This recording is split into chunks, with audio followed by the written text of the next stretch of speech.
You know, we've heard for many, many years about all these strange creatures, whether it's werewolves or aliens, the Loch Ness Monster, the Yeti, abominable snowman, whatever you want to call him, Mothman. In Africa, something called Mokele Mbembe, which is like a living dinosaur, they claim, is out there in the outbacks in the middle of the Congo. Chupacabra. Mongolian death worm, Sasquatch, again, kind of the Bigfoot like the Yeti, jackalopes, Jersey devil. It goes, the list is long and nearly endless. The Wampus cat, and just everywhere in the world, everywhere in the United States, everywhere in the state you're at, there'll be all of these strange entities, creatures, or whatever. How come they can never show you a skeleton? How come they never show you fur that was caught tangled up in some brush in a forest in thorns? How come they can never come back with a skull or any real proof? That's because we're dealing with spirits that manifest and play games with us, and sometimes the games are very serious. I mean, I look at Yeti, abominable snowman. Why is it that it's associated often with the smell of sulfur? That's a smell that is often associated with evil, with devils, with demons, spirits, haunted houses, and so forth. Why is that? I think back into 1924, there was on Mount St. Helens, where later on there was that famous volcanic eruption. There were these guys who were prospecting, looking for gold on a claim. And in the middle of the night, near a place called Spirit Lake, they started to hear a banging on their cabin, louder and louder, like there were several things outside, big things, big animals trying to break in, to the point where they had to reinforce the door with a pole, and they started to shoot through the door. They were terrified these things were going to break in. And in fact, they were up all night with this banging noise. It was even on the roof. They shot through the roof.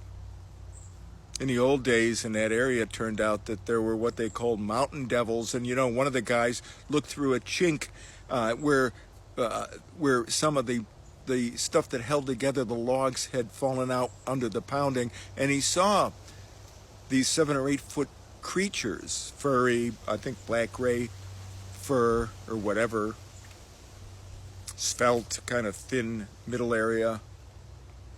And then the next day they were gone. You hear this all over the place. In Florida, I'm where I am. You have the Ocala Forest. I've kayaked there many times. My daughter saw a strange something standing along a waterway there that just, next time she looked, was just gone.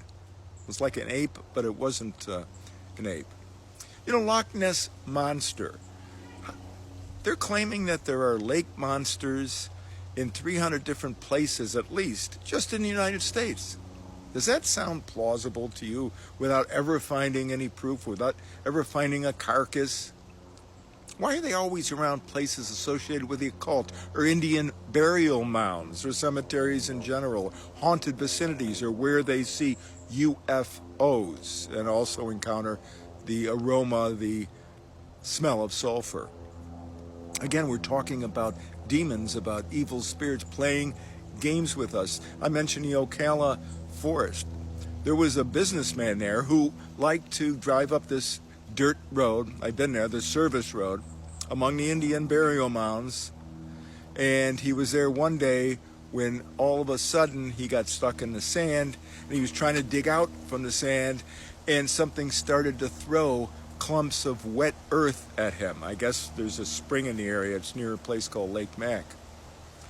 At any rate, all of a sudden, about 15 feet from the road, he saw this creature, again around 8 feet tall, that fur you hear about so often, and he was just utterly terrified. Finally, this thing picked up what looked like a younger Yeti, or they call him in Florida skunk ape or whatever, crossed the road and took off, just vanished. I went to that road one time, and it felt like something was looking at you. It was pretty creepy. I went with my wife and daughter. We all felt something was strange. I spoke to a ranger one time in New Mexico who told me that he and his partner were pelted from some type of something that was 500 feet away. That's like a 2.5 football fields away, 500 yards away, I should say. And he said that it was throwing rocks or small boulders up to 25 pounds at them. Strange stuff goes on in this world.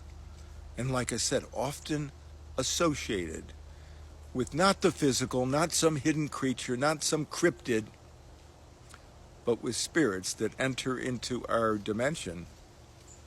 Call them transmundane, call them transdimensional. Enter into our domain to terrify us.